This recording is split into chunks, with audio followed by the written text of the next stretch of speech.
think we're going to go ahead and get started.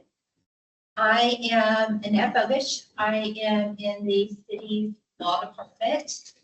I am a paralegal legal program specialist.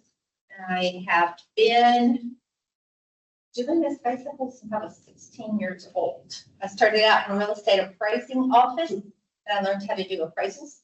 And then from there, went to college and continued my journey into real estate. So I am responsible. One of the things I do is do all of the forms and have developed a process on legal review so we can get these documents in and out, get you permitted quickly.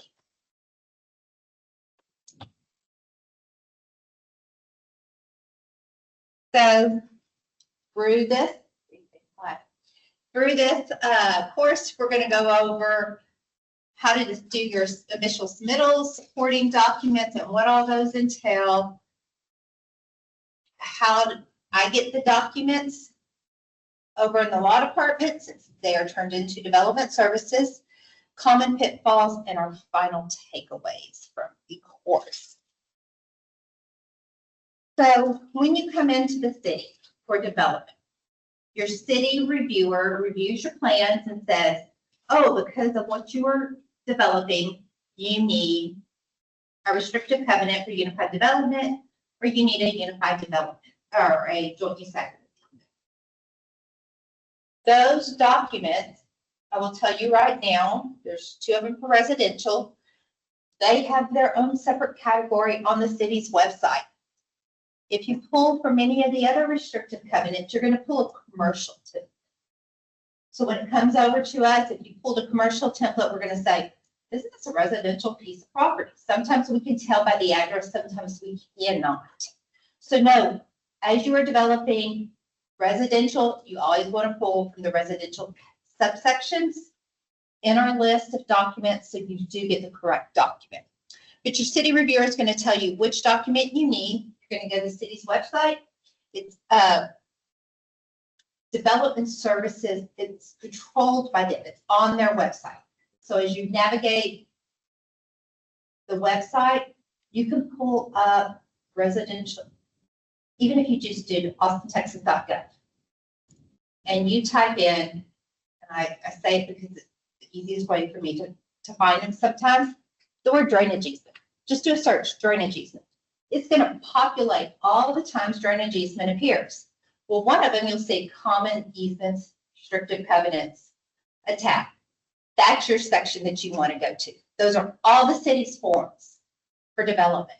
When we modify our forms, when we change our forms, they always go to that website. The reason I said drainage easement is shorter than everything else. So you're going to go pull the form, fill it in. It's a Word document, so it is user-friendly to fill in. And we have identified the blanks for you. Otherwise, it's pretty much standard template. Document preparation, then you're going to prepare them, turn them into your city reviewer. Who requested the document? I don't review your plans. I don't review your project. I review the documents. I need that city reviewer telling me, I need X so I can permit this thing. Okay? They're going to then send me that document along with the permit information, who your point of contact is. They have a form they have to fill out. They're going to say, point of contact for this is blank. So if you are working with an architect, say, you want that architect to be a point of contact. I'm not going to be calling the owner or emailing the owner necessarily. I'm going to be calling the architect. So as you go and you're doing development, who's the point of contact?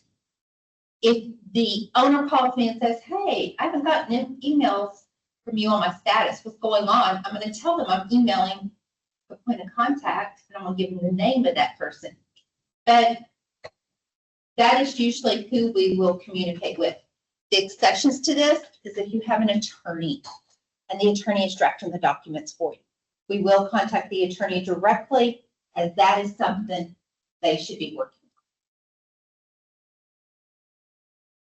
You're going to submit them along with the backup material. Your restrictive covenants may or may not have an exhibit. Your joint use access easement will definitely have an exhibit. The exhibit is a meets and bounds description of the easement area in your joint use access easement. Okay? It's not a sketch that comes off a plan that you just hatch and show me the area. You actually have to meet and bounds it. There's an easement given, there's a property interest given to another individual. So you want to know exactly where they have that property interest. An ownership and lien search, a lot of times people will wait until this gets over to me. Those are only good for 30 days. And then we will tell you need to have them updated. Because this is an expense that you pay for, you are welcome to wait until it gets to us. That's going to be a comment that you're going to receive back, okay? We do not care which title company you use, but the title company has to identify 3 things within your ownership and lien search. They have to tell me title is vested with. I want that affirmative statement saying who owns the title to this land, okay? People buy land all the time as an individual, but they also own a business. A lot of times they'll put it in the business's name for tax purposes. So we want to know who owns it. So that's why we want that affirmative statement, okay? You may be the same person that owns the company, but who owns the land? You can wear 2 hats. If you are married, or if you have gotten married, Texas is a community state. So therefore, husband and wife has to sign off on the easement. The exceptions to that was if you can prove, say, that there has been no commingling of funds. I refer to this as if they bought a piece of toilet paper for that house, they own half that house. If they bought a light bulb, they own half that house. There has to be no community funds being contributed to that house, or they own half that house. Then we have lien holder consents or affidavit of no liens. This is where you work with your lender. If you don't know, you say, you know, I have a lien, I pay, well, you know, I pay MERS, which is the Mortgage Electronic Registration System, my note, but the lien shows it's with Wells Fargo. It's probably Wells Fargo and MERS is their agent, okay? So we look at who the ownership and lien search is showing, and we also then get the signature.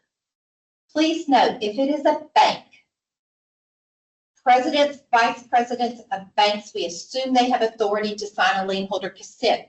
You will not be required to provide that document.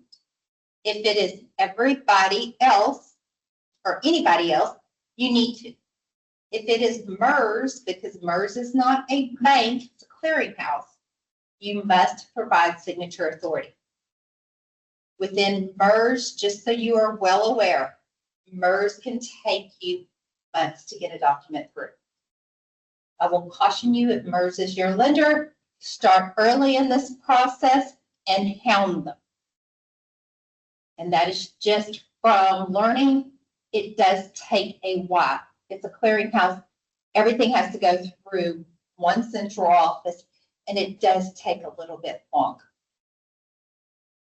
Tenants consent, this is only if you are, for the most part, if you built a house, you already have a tenant in there and they are adding, or you're adding to the house, you would need to do a tenant's consent. They have an interest in that property because of their lease. Corporate signature authority for y'all, for residential, that only applies if a company owns it.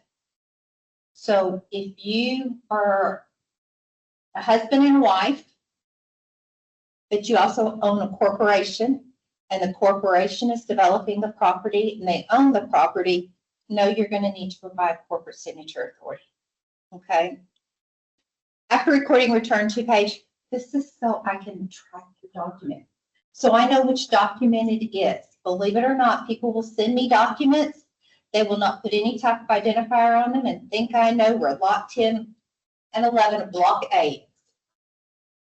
I have no idea. It will sit on my desk for a couple of weeks and then I recycle it. I don't know, so if you're not calling and asking me, hey, have you signed off on that? I have no way of identifying that project. So it tends to get recycled. So I caution people all the time. After recording return to page lets me know your project name and your project number. From there, I can tell you who in the city is looking at that document and get it back to you.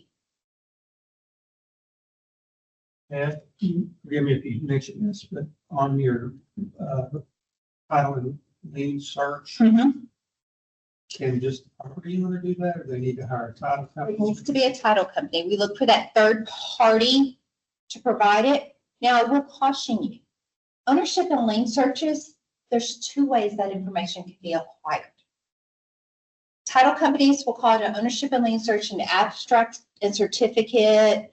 They could call it any number of things. I need those 3 things identified. Who owns the land, the legal description of property, a statement saying there are no liens, or there's lien holder information.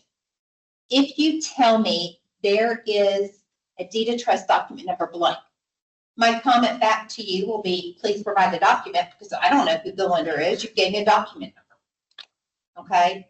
If your title company says the deed of trust from the grantor to this trustee in the amount of $1 million recorded in document number blank, then I know who the lender is. I've got all the information to fill out my lien holder consent.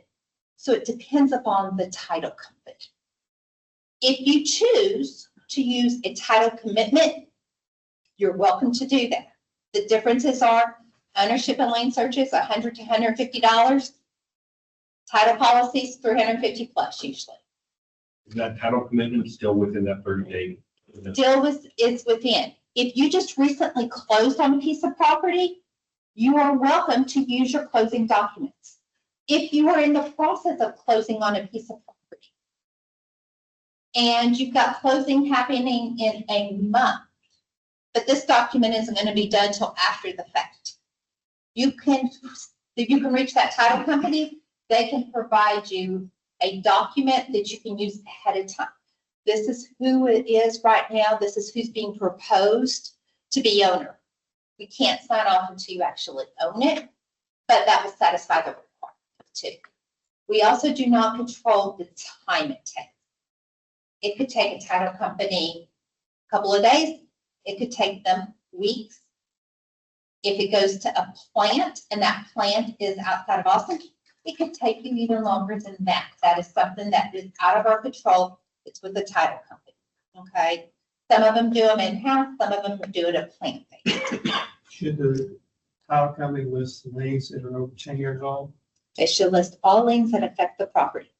You will be subject to consenting to every lien, every mechanics and materials lien, child support, tax liens, any civil lawsuit, or any lawsuit that appears on your ownership and lien search.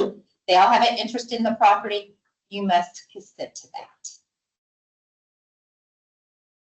If the city of Austin, by the way, holds a note and we have a lien on your property, we do not consent to lien holder consents. You will have to pay that off. So if you have a weed and brush lien, which happens on some of these vacant pieces of land, and you bought it subject to that weed and brush that was never cleared off, the city will not consent to lien holder consent. You must pay that off. We must have a filed release. Now, you have a lien, you paid it off. I don't make you go back and get a new ownership and lien search. As long as you're within 30 days, show me that recorded release. Done. It comes off. Okay? Because I know the document's been recorded. There again, we don't control how fast Travis County records their documents. It's updated and title companies get a copy. So we will go off that recorded document. Property descriptions are identified 3 different ways. Free subdivision, if you are, which should not be for most of y'all here. Couldn't imagine why. It's abstract, it's acreage, Okay, so I'm gonna skip that really quickly because I don't think it applies. How your property is identified in residential. Lot A, or Lot 1, Block A of the XYZ subdivision. A subdivision recorded in document number blank, official public records of Travis County, Texas. Okay, that is a legal description. Lot 1, Block A is not sufficient. Giving me, I live at 123 Elm Street, not sufficient. I need the full legal description. If you don't know, your ownership and lien search will show you. Also, your warranty deeds or your deeds of trust should show you that legal description. The other way property is identified for residential is if you have and if you can obtain a legal lot status or a land status determination from the city of Austin. It is something that Development Services does. And basically what we are saying is that lot has been in configuration for so long, it's exempt from subdividing because it meets one of these state criteria. And there is a list you have to provide, and they determine whether you meet that list or not. You will see legal lot statuses referenced as something like the west 10 feet of lot 12 and the east 10 feet of lot 13. We don't just leave it there because there again, if someone wants to pick this document up, how do they know that that got legal lot status? So we're going to go, you have to attach the legal lot status determination. You should have received a comment already that you need that, but if your reviewer misses it, no, we're going to ask for it at our end. You have to come back to Development Services to get that. That land status determination needs to be attached to your permit, needs to be attached to your documents. So your plans, your reviews that they have in should have that document attached to it. That way we know you're developing on what we have deemed a legal lot, okay?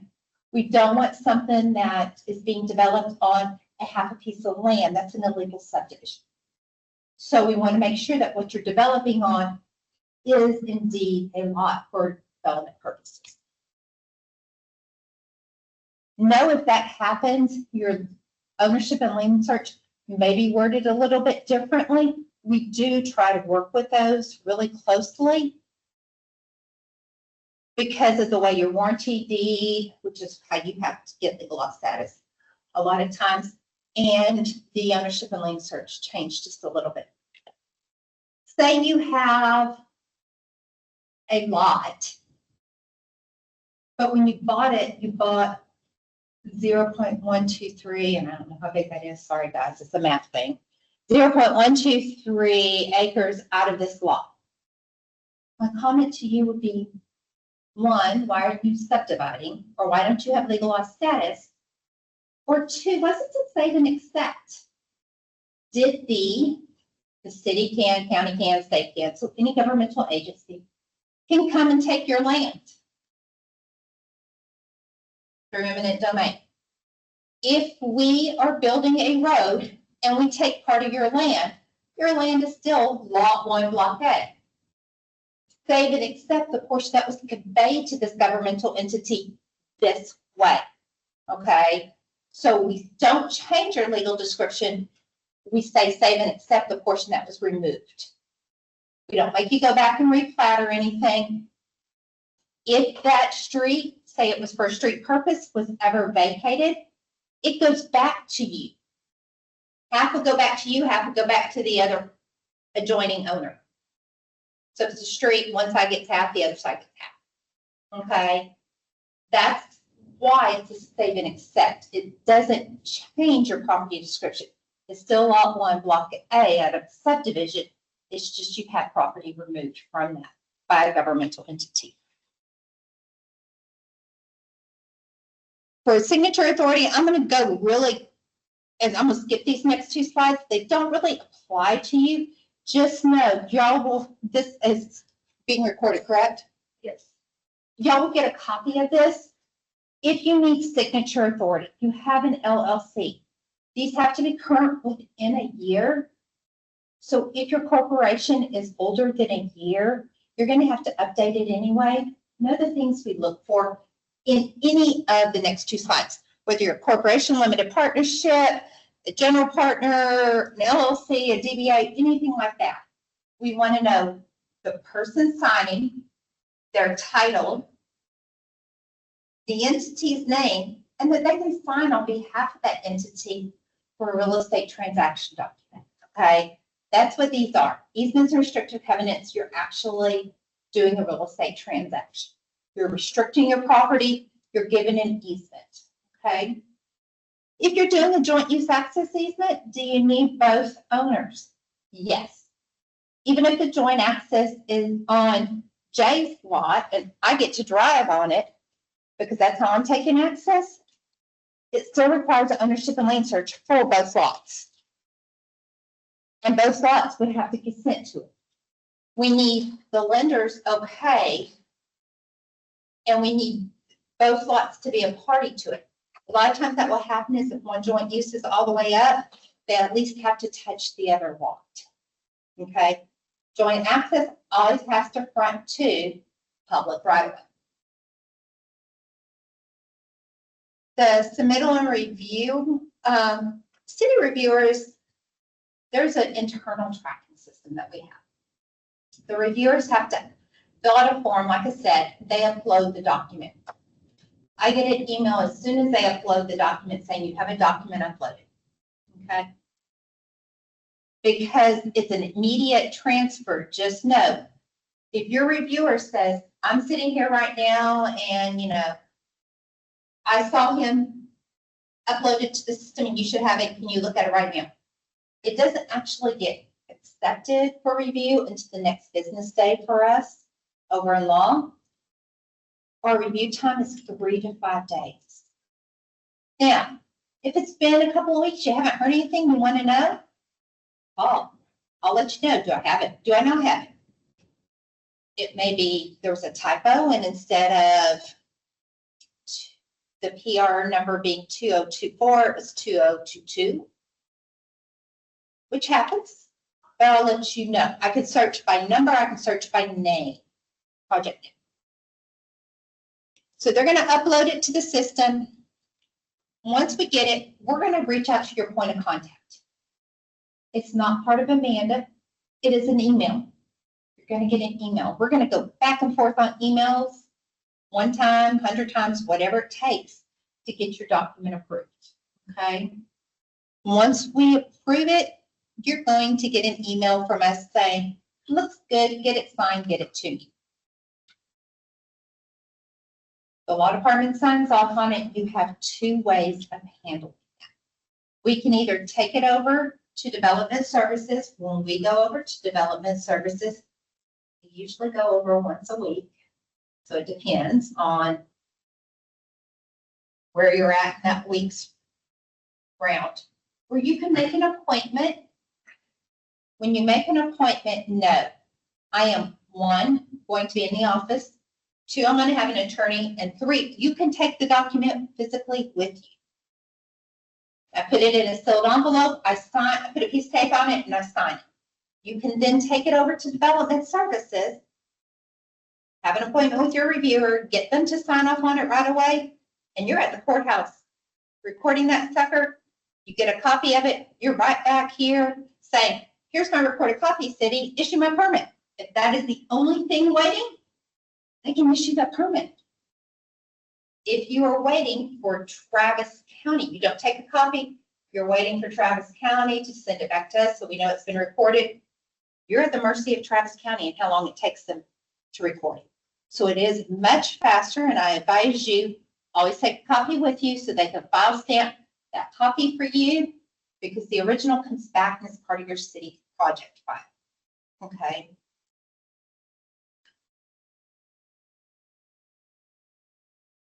I do not do drop-offs, by the way, and I don't do things without appointments. For instance, I'm supposed to be working today. It's a Thursday. It is an in-office day for me, but I'm here.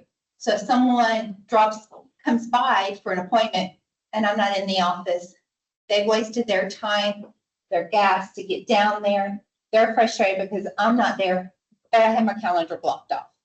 So We do things off appointments. It lets us manage our calendars. Also, we make sure we have someone in the office who can sign the documents. Pitfalls is if you're missing supporting document. It's a pitfall in the fact it can take you a while. Ownership and lien searches, if you're waiting for meets and bounds from a surveyor, those are things outside of your control. It's outside of our control. It's with someone else. So we could be waiting on that. So it's a pitfall in the fact it can delay your project and get a permit if it's not ready to go. Incorrect property descriptions. This goes into if you've got land status or if you don't get land status and you have to come back to the city to develop on portions of lots. That can take some time to provide the documents they need for that determination to be made, whether your property qualified for a land status, whether it does not. If you have incomplete or mismatched signature, if your title is vested with Timothy B. Brown, they have to sign Timothy B. Brown. If they sign Tim Brown, I'm going to send it back. If they sign Tim B. Brown, I'm going to send it back. Title controls how you have to have it signed. Okay? If so, names are really important with how title is vested. It's also important when you're going to give an easement, how it's worded. If you have someone say, they have multiple names and their title policy said Tim B. Brown, otherwise known as Tim Brown. You have to write on your form, Tim B. Brown, otherwise known as Tim Brown. He can sign it as either one. It must say both. He can pick one to sign on, and it has to be notarized that that's the same person both ways. We don't know that Tim Brown is the same person as Timothy. So we do look at how title is vested, how that third party is telling us it's invested. If you tell us, look, the title company made a mistake, here's the correct document number, this is what the title company is showing, it was just a typo on their part, we're all human, we make mistakes. I will look at the document. If I think it's pretty darn close that I can make that argument for you, I usually will call the title company myself. And I'm like, hey, you did this ownership and lien search. It says this, but I think there was a typo, it was really this. Can you please verify? I've got really good relationships with most of the title companies. They will do it usually for me while I am on the phone. If your documents, so this is if you have an LLC or if you are part of, well, really, if you've got like another entity, a corporation, something building who holds title. Yes, you own both, you wear both hats, but the hat you're wearing at that moment is the company. You're going to need to provide corporate signature authority. If you provide me a document that's 100 pages long and I have to thumb through 100 pages to look for the information, I am not going to do it quick. You're probably going to get a note back to me saying, what sections do you want me to look at? You know your documents better than I do, and if I'm having to look for it, I can guarantee you 9 times out of 10, they also will tell me the manager has the authority to sign. Who's the manager? They don't tell me in the document who the manager is. If it says the word manager is John Doe and Jane Doe, and they're both managers, guess what? John and Jane have to sign the document. Not one, because one can't act on behalf of the other. It says the word and, so we do look at how it's worded. If you collect signatures too early, this just keeps you from having to go to notaries over and over and over again. Some notaries charge. That becomes a problem if you're having to pay for it. We just really, you can submit a draft. It's easier if you're only going once. That way too, if it's in the company's name, you know exactly how that title is supposed to be vested. Notary errors. This goes back to the name. Notaries have to sign the way they're commissioned. It is something that the Texas Secretary of State controls. The Secretary of State's form, a little tiny 4 or 6 point font, it's very small, has the word optional under the middle name. If your notary does not see the word optional and they just know that that's for last, first, middle, and they put last, first, middle, you have to sign with all 3 names. If they do not, that is a problem. And it will be rejected because that's not the way that they were commissioned. If they've gotten married and they want to use their married name, but they haven't changed their commission, they're not commissioned to sign with their married name. They're commissioned to sign with their maiden name. They have to go back and get their commission changed. You may have to get a new notary. So to keep you from doing that, when you get these notarized, check your stamp. Everyone's signature, a lot of people's signatures are illegible. They just are scribbled. I have to kind of be able to make out the name. We look really closely. There's like, I would usually look at it, and I'm pretty good at trying to make a match. I have 3 other people that I can take it to if we can't make it match before we reject it. We try really hard. If you have a first, middle, and last, can we kind of see those letters in the scribble? If we can kind of see the letters in the scribble, we're going to accept it. But if we cannot, then we're not going to. You're going to get a comment saying, you can't tell the notary signed it, that they're commissioned that way. And then modifying the forms without a city legal basis. We want to know, sometimes there's projects that don't really fall in this round peg. It's a square. So you may have to modify it, but why are you modifying? What's the legal reason behind it? Commercial usually has this more than residential. Just know too, when you're doing a residential UDA, when you're doing joint use tax, residential UDAs, let's talk that first. It's a marriage. You love your next door neighbor and, you know, y'all are sharing all of this, or you have this lot and you want to build a pool over here. You need a UDA. Great. If you choose in the future, you know what, property taxes are killing me on this other lot. I'm going to demo the pool and I want to sell that off. You're still part of a UDA. You would either have to come in and get it terminated if you can. If you can't, because of other requirements, you have to keep the UDA. You're in this marriage. This is really difficult with redevelopment usually. I always tell people in the honeymoon phase, everything is great. When you can't stand each other and you want to be out of the other person's sight, that's when the fun begins. Because that's when you usually have one person holding your ransom for another. If you get divorced in the middle of it, you've got a UDA that affects your property and you're trying to terminate or stuff like that, note too, some of the documents the city may ask you for, your divorce decree. Did your divorce decree say you lost all interest in this piece of property and it now is with this person? And that transaction document that would have allowed title to transfer one to another just wasn't filed. Probate. We're going to ask you for the probate documents. We don't know who the executor is, so we have to see the probate documents, okay? At least the will, if you're not probating it.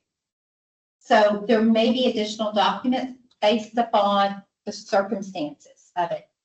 If you don't want to share that happens a lot of times with wills and probate. People just don't want that being a public document. As soon as you turn something into the city, it's subject to an open records request. I would have to give it to anybody and everybody that asks for it. Okay. If your client is a little, I don't want my will being out there, you call me and say, I've got a document I need you to look at. I don't want to leave it with you. Can you please schedule me a time? You'll come in, you'll show me the document. I can clear it. I can make you an additional comment if one is needed. Or I can say, you know what, this box has been checked. Take it back with you. I am happy to do that. I do understand people are kind of sensitive to some information. So if you have that situation, you are welcome to have that.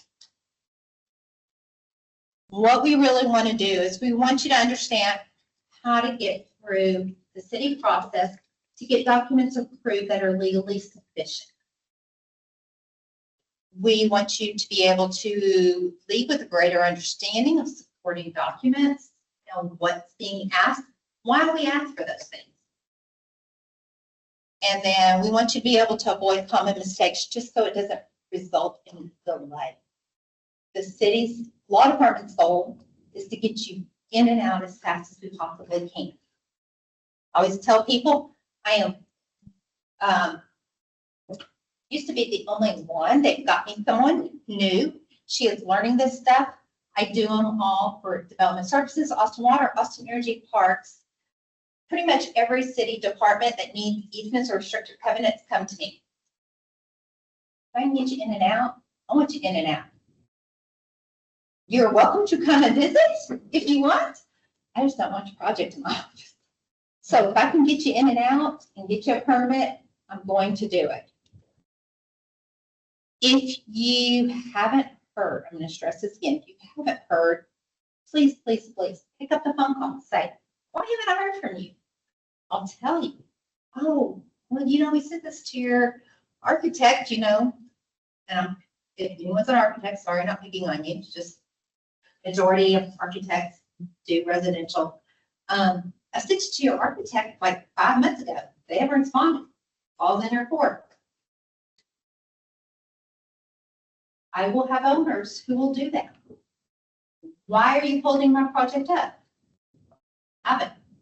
It may be as simple as the email address they provided me was not a good email address. It may be they're having to do something and it's taking some time on their end, engineering wise, permitting wise.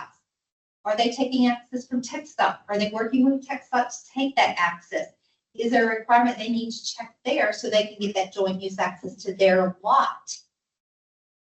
All of those things take time, so there may be a delay at that, but I will always be more than happy to let you know what's the status of the project. Also, if you have a lender that asks questions, you can't say, can you call my lender at Wells Fargo? Here's the name and number, and work with him. He doesn't understand the form. I can't call someone from a bank and ask them information about your lien. They are welcome to call me and say, hey, I'm working on filling out this form. I don't understand, or can you explain to me what they're doing? Believe it or not, banks will still call and say, I don't understand this document. What are they trying to do? I'll walk them through it. I'll walk them through the form. I don't mind doing that. I just can't call them because that's going into your private agreement with your bank. So they will want to be able to call me instead of me calling them.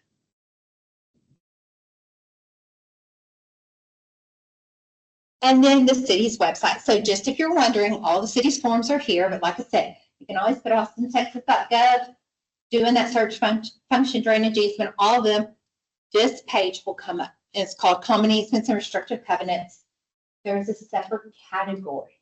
It's awesome. It says residential. Those are your forms. There is a difference in wording, which is why we've separated residential out.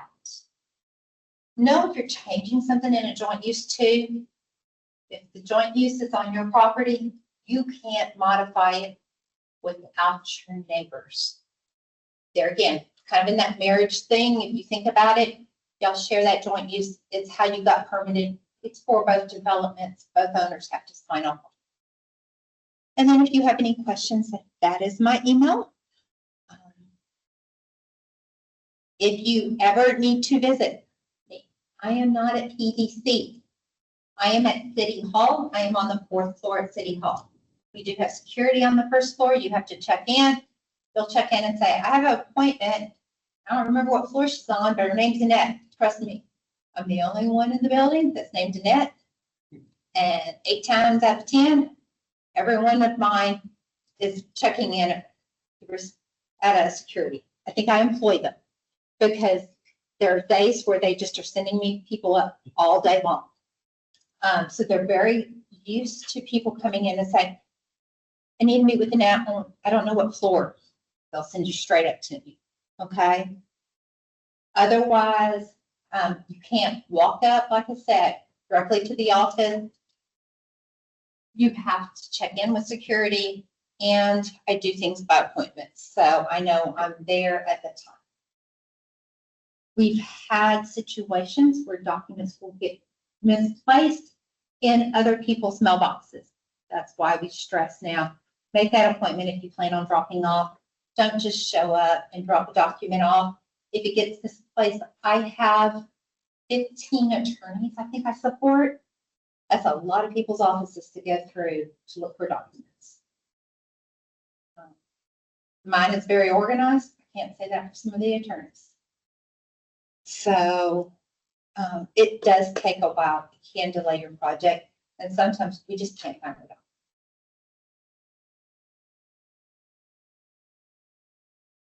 Little QR code, because everyone loves filling out these post surveys.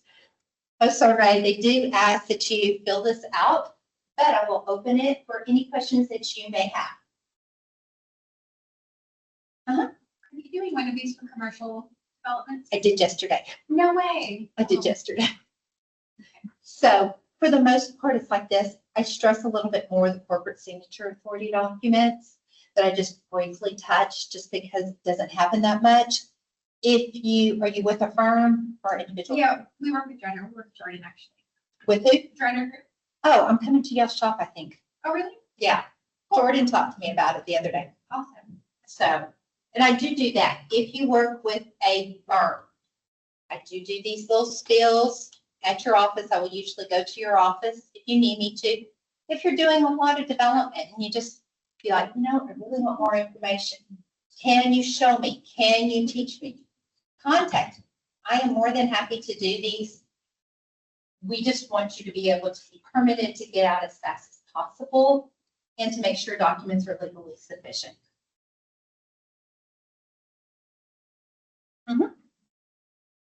You had all your shots yesterday. What's that? You had all your shots yesterday. Oh, yeah. No. What's your volume like now compared to a few years back? It's heavy. It's changed in the fact there may not be as much documents, but the stuff I'm getting, because it's more infield, it's a lot more complicated. It's not a raw piece of land that doesn't have, has enough space for everything. When you go into commercials, you start stacking stuff on top of each other, it becomes more challenging. With residential, council initiatives change things sometimes, so it just varies. Believe it or not, people that know me, and Jay can tell you, I'm very OCD. So if I can't keep my desk clear, my inbox down to this, I start hyperventilating. I will usually come in, or you will get emails from me at 8 or 9, 10 o'clock last night. I was sending emails just because I was not in the office all day yesterday. I did not want those people waiting until I could get back in the office, because I won't be back in the office until Monday. I sat up last night until 10, watched council, and did emails. So I'm very conscious about y'all's timeline. If you have a closing, please let me know ahead of time. Hey, we're scheduled for closing on this day. I know what deadlines you have. Every time you respond to me, reminder, my closing is on this day. It lets me know. Commercial, we don't ever want to miss federal funds. That's very important. So definitely just tell me over and over and over again. I will be happy to try to work with you. I work Monday through Thursday because I do get to have one day off since I've worked with a pressed work week. But if you choose to have training and the only day you really can get everyone in the office is Friday, I will work with you on doing that training. Yeah.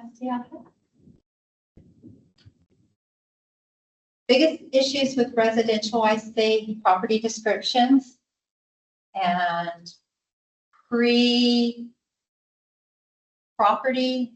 to the marriage, and they don't want the other spouse listed on it. Notary issues. Those are about the three biggest things that can delay a residential.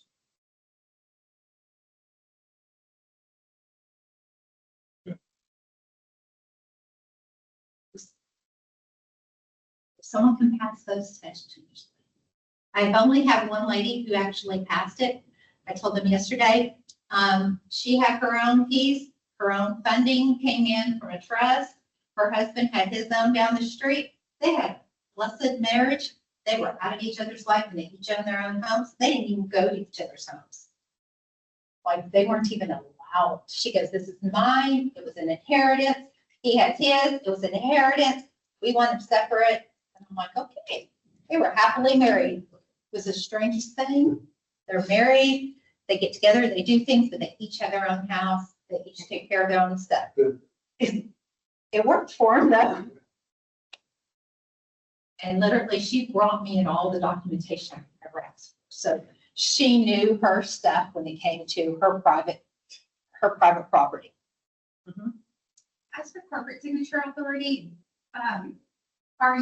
is a sole member signing sufficient for you, or do you? If they're listed as a sole member, they still have to provide a corporate signature authority, showing me that they are a sole member of a company and that they're entitled to do everything within that company. Okay. What I do not accept if you have a company, anything from the Secretary of State's website. Don't pull me formation documents off the Secretary of State's website. I actually want those corporate documents. So a sole member would do a resolution signed by themselves saying. Yeah, they're- they're the sole member of it. Unless the formation, certificate of formation shows that they're the sole member. If they filed it as that, I'll accept that. If they just say member, I'm gonna kick it back because member doesn't tell me that they're the only member. If you have a corporation and it's a big corporation that buys property, that develops houses for people, say Lennar, but they're buying houses, but you hire them to develop your piece of land instead of in a neighborhood. And I just threw that name out there because that's the one I know right now. They're gonna have to provide corporate signature authority. 9 times out of 10, it's not current within a year. Do we make them change corporate documents? No. What we do is say, you're holding a board meeting, have your secretary take minutes. They can take a minute, because that's the secretary's role, is to take minutes of a board meeting. She can say the person's name, especially if it's not listed in the corporate documents, which usually they don't list a name in the corporate documents. They can have that meeting, say, this is the person, this is his title. He has authority to sign, or she has authority to sign anything and everything for this company, for a real estate transaction. If they're a little leery of that, and they don't want to give that blanket control to someone, where the property is located at lot 1, block A, they can list it per subdivision, for any and all documents necessary to obtain a development permit for this project within the city of Austin.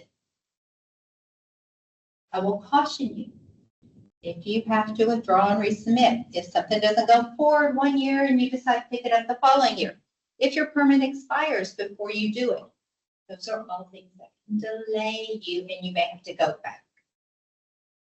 So know that that is an option, okay? If you're doing something, and I say residentials are in the residential section, you may get a comment saying with residential, you need a drainage easement if you have floodplain. If you have floodplain and you need that drainage easement, it is the same as a commercial easement. The documents do not change any whatsoever. So you will have to go to those forms. Vault's the same way, water's the same way. Those forms are online. It's just not a distinction between the two on those. Another follow-up on liens that are over 10 years old. I understand you want them on the list, the title company will provide. Does the city require you to release M&M liens that are over 10 years old? The lien, It's not enforceable. Still a lien. Your title companies usually will take it off if you ask them. If the title companies take it off, I don't care. If it's on the ownership and lien search, we're going to ask for it to be consented to. Thank you for your time and attention. Like I said, you need to reach me. I'm always available. I did bring a few business cards if anyone wants to grab it. Did not bring any yesterday, and I gave most of them out when people got in. You're welcome to make you one.